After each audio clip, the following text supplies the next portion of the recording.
Halo Kak, selamat datang di Sometimes Santai bareng Kak Iko Sleman.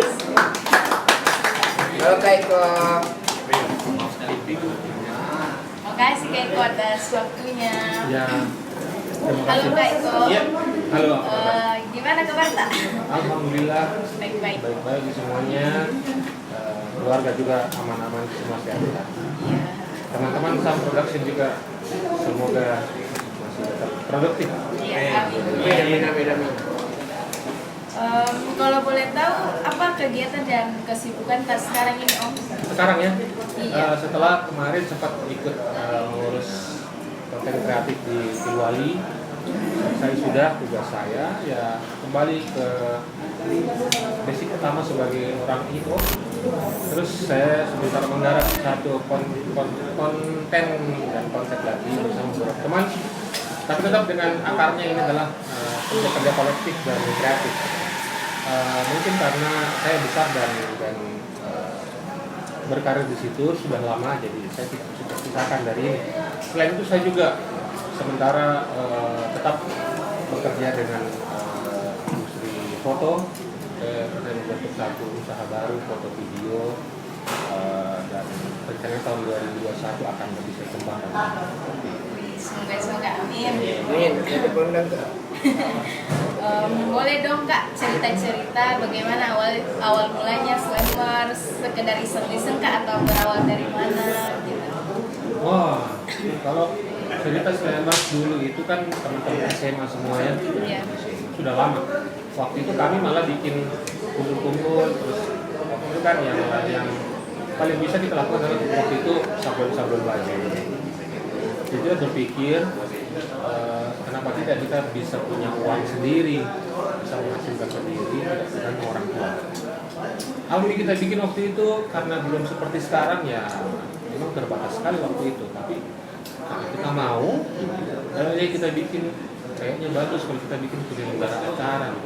Dulu belum ada istilah IO, kita sudah bikin waktu itu awal dia bulan 4 kita bikin acara pertama dengan konsep dan saya rasa juga sangat sederhana dengan belum ada tim produksi yang seperti sekarang. Awalnya seperti itu, kita berpikir bahwa harus dibikin sesuatu karena kami sadar dulu bukan siapa-siapa semuanya, bukan anak pejabat dan sebagainya. Terus mau kuliah. Nah, waktu itu kita berpikir kuliah itu pasti mahal kan, harus punya ini dan lain-lain. Satu jalan kita bikin sendiri, ayo kita coba bikin usaha. Ya, berjalan seiring waktu kita tetap bikin konser-konser musik lah gitu kan, bikin tanggaran kecil-kecilan. Itu ternyata di awal 2000-an menjadi satu industri yang besar sekali yang sekarang kita tahu yang namanya industri kreatif seperti ini. Jadi kita mulainya itu memang awalnya cuma karena mau saja dan berani saja. Dan Juga nih. kejadian sampai sekarang. Jadi awalnya seperti itu, boleh dibilang iseng juga, iya. Nekat juga iya. Tapi yang jelas waktu itu tidak ada visi sebenarnya. Kita cuma bilang, kayaknya kalau kita bikin begini bagus nih. Tidak ada perencanaan, tidak jadi jalan dengan sendiri. Tapi saya bersyukur karena itu waktu itu kita berani untuk bikin itu, kita berani untuk keluar ke situ. Karena ternyata di tahun 2000-an ini berkembang sangat luar biasa, ya, sangat luar biasa dan banyak orang yang bergantung hidupnya di sini. Jadi kayak gitu pertama awal itu. Seru juga di panjang. Iya panjang. Kalau boleh tahu Om, seperti apa konser musik yang kita bilang tadi itu kayak bagaimana? Yang pertama ya. Iya. Waktu pertama kita belum punya, jangankan rigging ya, panggung pun itu yang penting berdiri panggungnya, kita tidak peduli bahannya apa, yang penting bisa di situ. Sound system belum ada, ya. Kita malah belum mengerti yang mana sub, mana ini monitor nggak ada, itu kita nggak tahu sama sekali. Tapi pada saat itu kan memang industri musik lagi mau lahir. Waktu saya SMA Dewa muncul, saya tamat SMA Slang muncul. Jadi memang saya dan teman-teman itu ada pada saat industri musik mau berkembang. Jadi kami pikir, oh bagus itu kan kita bikin slang di Makassar gitu. Nah, yang mana kita tidak berpikiran bahwa kalau kita panggil slang itu ada ridersnya, ada ini, tapi semuanya serba ayo deh bikin deh kayak gitu. Jadi waktu itu belum ada rigging, panggung itu sekedar ya yang penting lebih tinggi dari penonton. Tapi kita maju terus, kita sikat aja terus. Jadi berkembang terus sampai sekarang. Karena dengar-dengar dulu Om namanya pentas pelajar, dia bukan pentas seni. Kan Dulu awalnya itu, pentas pelajar di awalnya- Jogja. Ya, dulu itu yang bikin itu Majalah Hai. Majalah Hai, pesta pelajar. Majalah Hai, dan kebetulan kami itu menggarap 2 tahun. Waktu itu, ya, 2 tahun. 90-an, 97, 98, 97. Dan 2 tahun kita bikin itu kan, kita kerjakan itu, belajar lagi akhirnya, oh ternyata itu ada yang namanya randang dan lain-lain tahun 1998. Memang awalnya itu hampir semua panggung musik tujuannya untuk pelajar. Ada band pelajar dan lain-lain. Jadi memang, jadi kalau kita bilang pentas pelajar ya tidak salah juga. Karena memang waktu itu panggung itu untuk pelajar. Pencarian bakat semua dari pelajar, untuk pelajar semua. Kan ini sekarang juga tuh Om, Makassar identik sekali nih yang namanya pentas seni. Ya. Banyak sekali nih sekolah yang buat-buat seperti itu. Bagaimana kita lihat pentas seni sekarang di Makassar, apakah tetap ada culture-nya atau itu kayak sekedar konser tapi dibilang pentas seni begitu? Ada pergeseran nilai sama arti yang saya Iya. rasa utamanya 5 tahun terakhir. Iya. Kalau kita flashback ke belakang, kita googling apa sih sebenarnya pentas seni. Iya. Ya pentas ya kita mementaskan, mempertontonkan seni itu ya bukan hanya musik, ya gambar, seni rupa, seni patung, seni cara menulis, semua itu seni gitu. Jadi pentas seni kita mementaskan seni itu bukan hanya musik, macam-macam. Waktu saya dulu, saya ingat pernah bikin pensi yang ditampilkan tari-tarian malah. Tari-tarian, bandnya malah tempelan. Karena orang waktu itu masih suka nonton orang menari. Terjadi pergeseran budaya, itu kita tidak bisa lawan ya. Berkembang industrinya. Nah, tahun 2000-an awal, saya tidak pernah dengar lagi ada namanya pensi. Gitu. Dan ini berkembang mungkin 10 tahun terakhir. Ya, 15 tahun terakhir lah. Mulai SMA membuat namanya pensi. Saya terkejut memang waktu itu karena kita pun itu mikir untuk bisa mendatangkan 4 band dengan harga yang lumayan, ya. Terus yang saya agak terenyuh ya karena banyak pensi yang tidak digarap profesional. Kalau penggarapan tidak profesional, hasilnya jangan bilang profesional. Nggak mungkin, nggak ada itu. Apalagi 5 tahun terakhir, saya banyak mengkritik sebenarnya pensi itu. Bukan karena apa-apa. Saya tidak pernah merasa bahwa pensi itu menampilkan sesuatu yang layak kita tonton. Tanda kutip. Kenapa? Karena dalam satu pertunjukan bukan hasil yang ditonton orang. Ya, kita belajar bagaimana cara mengorganize. Ya, kita belajar bagaimana cara mengumpulkan dana, belajar berorganisasi, belajar berhubungan sosial dengan orang-orang. Hubungan sosial dengan orang-orang macam-macam.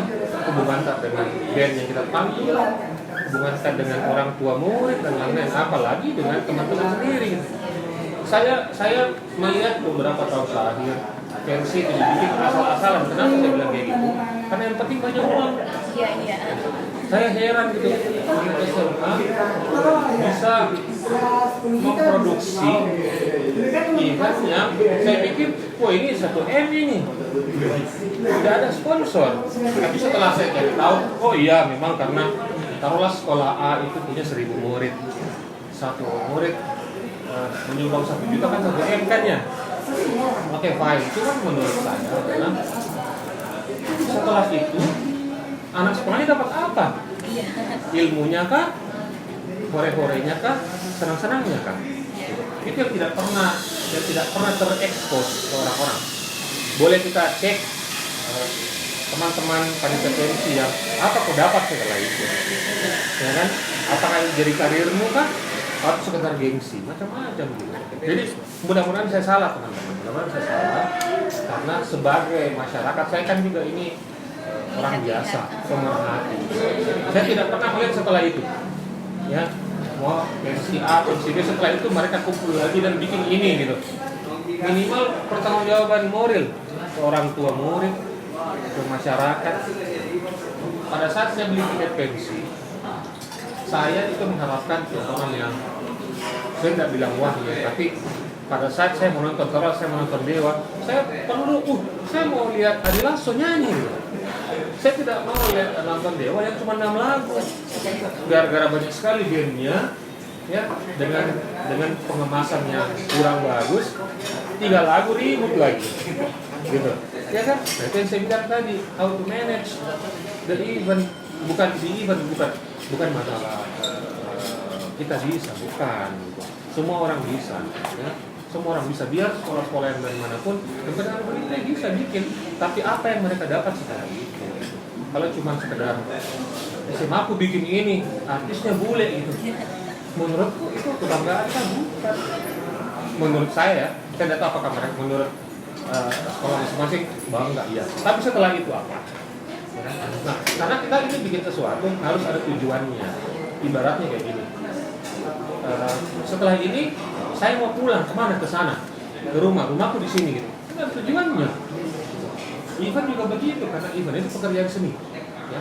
Pekerjaan seni itu proposal gitu, 10 tambah 10 20 proposal. Tapi pengemasannya itu tidak begitu.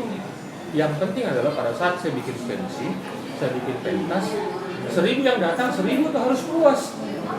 Itu esensi event itu begitu, termasuk pensi. Ya. Jadi apalagi kalau pensinya yang datang 1000 orang. Kalau 2 saja yang komplain di internet atau di Instagram, ya gagal dong. Ya kan, artinya tidak dikemas seperti seharusnya. Karena event itu bukan cuma yang saya bilang tadi, bukan cuma band ini main gitu 20 lagu whatever gitu. Cuman ada yang tidak puas, kenapa? Musiknya tidak bagus, kita tidak bisa sholat dan lain-lain. Enggak boleh. Event itu juga dinilai hospitality-nya, ya, kenyamanan orang, ya kan, akses masuknya. Terus saya beli karena saya menonton, taruhlah saya menonton netral semuanya.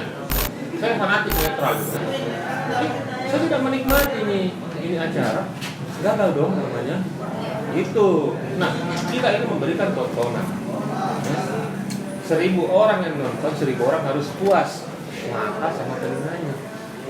Kalau mata gampang, wih lampunya mahal, ya kan?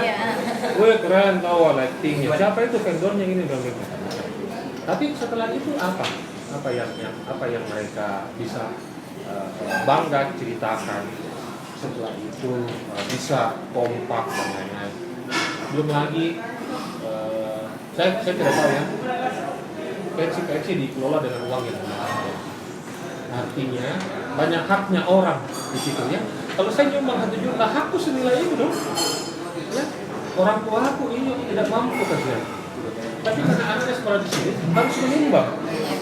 Apa anaknya dapat? Jadi kalau bapaknya marah-marah, enggak. Jadi pensi harusnya dikemas menurut saya lebih profesional dalam arti memberi tontonan dan mengedukasi. Mengedukasinya siapa? Ya termasuk mereka. Anak sekolahnya harus teredukasi. Bukan karena dia punya uang. Saya di konvensi ini bagus kok kamu itu, bukan itu. Setelah itu kok ngapain, dapat apa? Itu yang penting. Seperti yang tadi kita bilang, kan kita kesibukan tak juga foto kayak gitu. Sejak kapan Ki suka foto, motret-motret? Saya selalu takjub dengan fotografi. Saya lihat orang biasa, jadi kenapa orang gila dengan foto ya, kamera dan lain-lain. Tapi setelah saya pikir, ini bagus menjadi saya bisa menghabiskan waktu. Saya bikinlah satu usaha YouTube baru. Boleh ini gitu, karena ya seperti barang-barang seni yang lain, seni fotografi juga membutuhkan jiwa kan, bukan cuma ini, bukan cuma talent, skill. Jadi 3 orang dengan kamera yang sama, yang dibidik sama, belum tentu hasilnya sama. Belum tentu, karena apa? Ada yang dari hatinya. Nah, jadi saya merasa, saya melihat bahwa dunia fotografi itu adalah hal yang nyaman, Menyenangkan. nyaman dan menyenangkan dan bisa menghasilkan Iya. pastinya. Kalau boleh tahu apa ini Om nama itu tak studio foto tak atau apa? Cek rek foto namanya. Dipromosikan Mas Iya, kan? harus bantu-bantu lah. Iya. Terus kan ini Om saya dengar-dengar Kak Iko juga sebagai CEO founder Rockin Celebes. Ya. Bagaimana itu bisa terbentuk itu Rockin Celebes? Oh, jadi Rockin Celebes itu awalnya adalah ide dari Ardi sebenarnya. Iya. Ardi itu kan teman lama saya yang punya ide luar biasa, selalu saja ada yang dia bikin dan terkait selalu dengan dunia showbiz. Dia bilang, kan dulu saya punya adalah namanya MBT, maka saya bisa tunjuk. Dulu tuh saya apa? Terus Ardi bilang kayak gini, Ardi itu punya camper show. Bagaimana kita bikin sesuatu, kita gabungkan ini banyak macam, kita gabungkan ini dua ini supaya bisa lebih besar, gitu. Saya bilang nih sama Ardi, kan sebenarnya chamber show sudah bagus. Saya itu jalan dengan ini dengan teman-temannya sudah punya brand sendiri juga. Dia bilang, ayo Mika, kita bikin sesuatu yang mana kita menciptakan kulturnya, kita coba bentuk dan kita bikin skena. Skena itu kan hal yang tidak terjadi dibentuk, Pi. Apa itu di? Kita bikin budayanya, berfestival, bermusik, berpanggung itu lebih lebih manusiawi lah, pokoknya gitu. Makassar tidak punya satu bendera, satu brand festival musik yang dikemas dan kutip yang serius dan jadi brand. Padahal banyak sebenarnya festival musik di sini. Yes, festival juga ada kan. Jadi waktu itu tahun 2009. Oh boleh itu, ayo Mi kita ngobrol lah, kita ketemu dengan beberapa teman yang lain. Ada yang punya sound system, yang punya lighting dan lain-lain. Kita duduk sama-sama, ngopi-ngopi. Ayo kita bikin satu festival besar. Ada inisiasi dari Ardi punya nama Rockin Celebes. Kenapa Rockin Celebes? Rock itu adalah semangat, spirit. Kita mau dari nama satu muncul spiritnya orang-orang untuk yuk kita bangun Makassarnya, kita bangun skenanya. Nah, jadi kita bilang sama Ardi, bagaimana eksekusinya Ardi? Bagaimana ini? Kita bicarakan.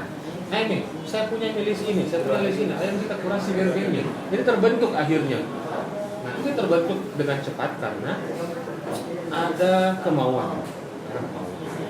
Ardi datang dengan konsepnya, teman-teman di sini, saya dan teman yang lain itu, ayo kita jalan bareng-bareng.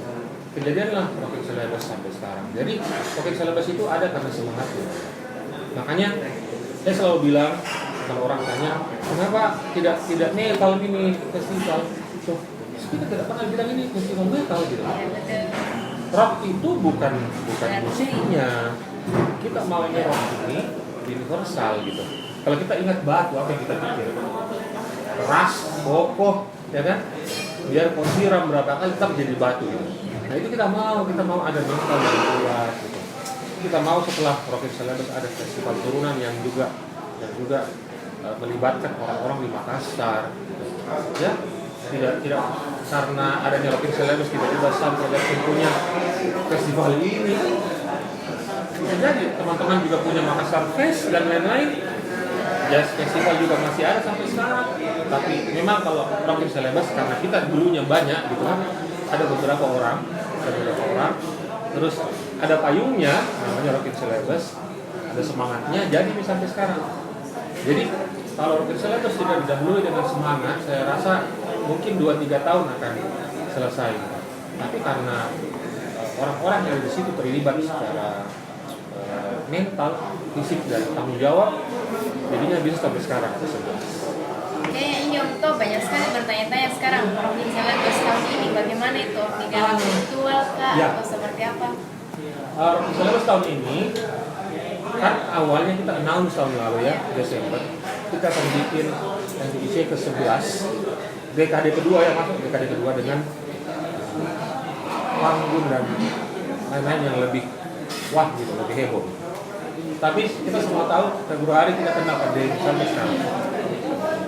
Nah, beberapa bulan lalu saya ketemu Ardi, dia bilang sepertinya Rokin Celebes tidak boleh putus. Kalau ini putus kita mau mulai dari awal kembali. Dia bilang nggak apa-apa juga Di, tapi kan kita harus pikir masalah pandemi bagaimana. Akhirnya muncul satu konsep, nggak apa-apa Ji, kita bikin tempat lain, boleh. Tapi kekhawatiran adalah kondisinya Indonesia belum bisa. Semua festival di Jawa itu semuanya tiarap. Ya, ada yang tiba-tiba main di TV dan lain-lain. Akhirnya aku bilang kita bikin satu nama baru, namanya Right in Celebes. Ya, Right in Celebes. Ini Rock in Celebes iya, bukan itu juga iya. Kenapa? Karena dengan kemasan yang baru. Right in Celebes. Tetap musik bulan utamanya, tapi dikemas dengan banyak talk show-nya, dengan pengunjung yang lebih sedikit dan lain-lain. Kenapa? Karena memang kondisi sekarang lagi seperti ini. Tapi semangatnya itu tidak boleh hilang. Makanya dengan adanya semangat Rock in Celebes yang bertahun-tahun, Right in Celebes juga ada karena tetap ada Rock in Celebes-nya. Jadi tahun depan bagaimana? Tahun depan bisa jadi kemungkinan Rock in Celebes ada sendiri, Right in Celebes sebagai varian baru, itu rasa baru kayak gini. Kopi, varian barunya apa? Nah, Right in Celebes muncul. Gitu. Tapi semangat Rock in Celebes tetap harus kita jaga. Makanya yang berubah hanya tampilan desain, logo tetap Rock in Celebes dan ada tulisan Right in Celebes. Gitu. Jadi tahun ini sifatnya lebih ke talk show, conference, musik. Teman-teman IO bisa datang, kita diskusi tentang bagaimana membangun industri musiknya, industri showbiznya dan lain-lain. Jadi tahun ini lebih seperti itu. Karena kalau kita bikin outdoor juga kan nggak mungkin, pasti tidak dapat izin. Ya, terus ini kan mau kayak penutup Jadi mau Kak tahu bagaimana menurutnya Kak Iko tentang industri kreatif di Makassar, terutamanya begitu. Apakah sudah berkembang nih atau apa mesin yang harus dibenahi? Masalah perkembangan kalau kita bikin sesuatu, yang penting kita jalani dulu. Saya termasuk orang yang sangat saya dihubungi Bima juga, Sam production bikin seperti ini. Wah, itu oke gitu. Kita tidak boleh berhenti masalahnya gitu. Dan kalau kita mau ke sana ke Panakukang, kan jalan-jalan bagaimana caranya sampai? Ya kan?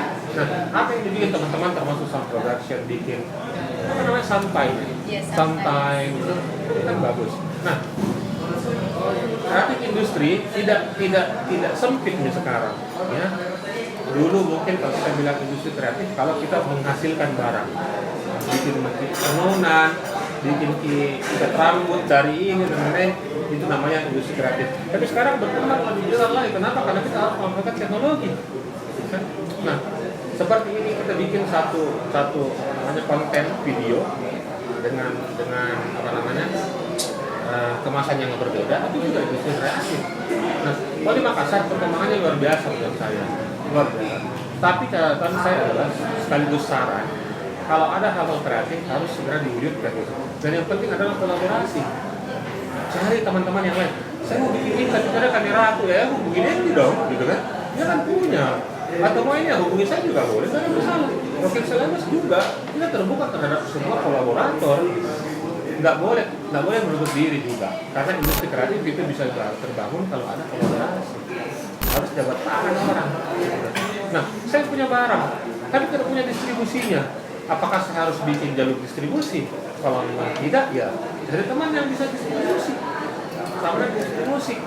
Dulu orang bilang label sama indie independent, sekarang tidak ada lagi. Karena saya bikin band, saya bisa nulis sendiri. Saya bisa jual sendiri, saya rekaman sendiri, mixing sendiri bisa.